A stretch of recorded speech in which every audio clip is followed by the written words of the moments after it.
عیسیٰ علیہ السلام بہت سے لوگوں کو لے کر بارش کی دعا کرنے چلے۔ اللہ تعالیٰ کی طرف سے آپ پر وحی نازل ہوئی کہ جب تک تمہارے ساتھ گنہگار لوگ موجود ہیں بارش نہیں برسائی جائے گی۔ چنانچہ آپ علیہ السلام نے اعلان کیا، تم میں سے جو گنہگار ہے وہ چلا جائے، جس نے کوئی گناہ کیا ہو وہ ہمارے ساتھ نہ رکے۔ یہ سن کر تمام لوگ واپس پلٹ گئے، لیکن ایک ایسا آدمی باقی رہا جس کی ایک آنکھ ضائع ہو چکی تھی۔ آپ علیہ السلام نے اس سے پوچھا، تم واپس کیوں نہیں گئے؟ وہ شخص عرض گزار ہوا، یا روح اللہ، میں نے ایک لمحہ بھر بھی اللہ کی نافرمانی نہیں کی، البتہ ایک مرتبہ بلا قصد میری نظر ایک اجنبی عورت کے پاؤں پر پڑ گئی تھی۔ اپنے اس فعل پر میں بہت شرمندہ ہوا اور اپنی سیدھی آنکھ نکال دی۔ خدا کی قسم، اگر میری دوسری آنکھ ایسی خطا کرتی تو میں اسے بھی نکال پھینکتا۔ یہ سن کر حضرت عیسیٰ علیہ السلام رونے لگے اور اتنا روئے کہ آپ علیہ السلام کی داڑھی مبارک آنسوؤں سے تر ہو گئی۔ پھر اس آدمی سے فرمایا، تو ہمارے لیے دعا کر، میری نسبت تو زیادہ دعا کرنے کا حقدار ہے، کیونکہ میں تو نبوت کی وجہ سے گناہوں سے معصوم ہوں اور تو معصوم بھی نہیں، لیکن پھر بھی ساری زندگی گناہوں سے بچتا رہا۔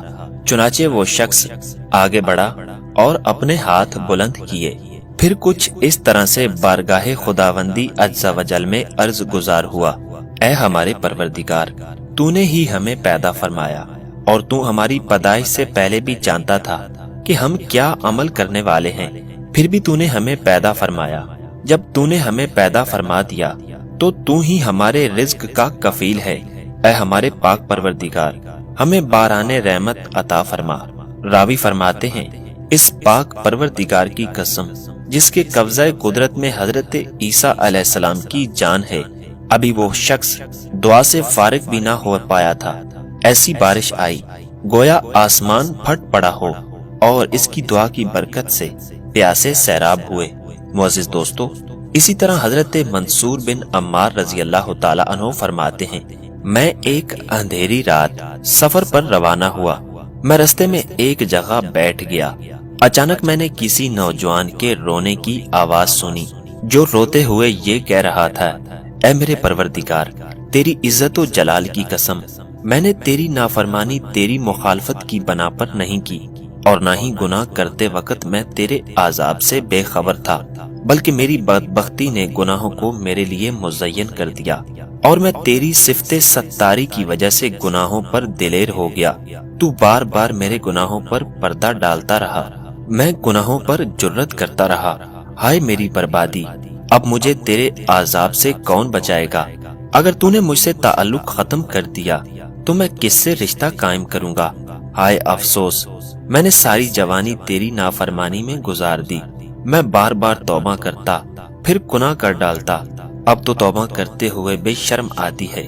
حضرت منصور بن عمار فرماتے ہیں، اس نوجوان کی گریہ و زاری سن کر میں نے قرآن پاک کی یہ آیت پڑھی جس کا ترجمہ ہے، اے ایمان والو، اپنی جانوں اور اپنے گھر والوں کو آگ سے بچاؤ جس کے ایندھن آدمی اور پتھر ہیں، اس پر سخت طاقتور فرشتے مقرر ہیں۔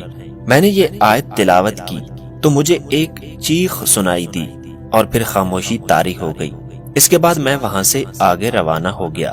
جب صبح ہوئی میں دوبارہ اسی مکان کے قریب آیا تو وہاں کسی کا جنازہ رکھا ہوا تھا، ایک بوڑھی عورت وہاں موجود تھی۔ میں نے اس سے پوچھا، یہ کس کا جنازہ ہے؟ کہنے لگی، تو کون ہے اور اس کے متعلق میرے غم کو کیوں تازہ کرنا چاہتا ہے؟ میں نے کہا، میں ایک مسافر ہوں۔ پھر اس بوڑھی عورت نے بتایا، یہ میرے بیٹے کی لاش ہے، کل رات یہ نماز پڑھ رہا تھا، کوئی شخص گلی سے گزرا اور اس نے ایک ایسی آیت پڑھی جس میں جہنم کی آگ کا تذکرہ تھا، بس اس آیت کو سن کر میرا بیٹا تڑپنے لگا اور اس نے روتے روتے اپنی جان دے دی۔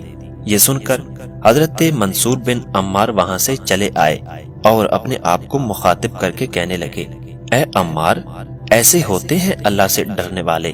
معزز دوستو، اللہ تعالی ہمیں سچی توبہ کی توفیق عطا فرمائے اور ہمارے گناہوں کو معاف فرمائے اور ہمیں نیکیاں کرنے کی توفیق عطا فرمائے اور ہماری تنہائی کو پاک فرما دے۔ دوستو، اگر آپ کو آج کی ہماری یہ ویڈیو اچھی لگی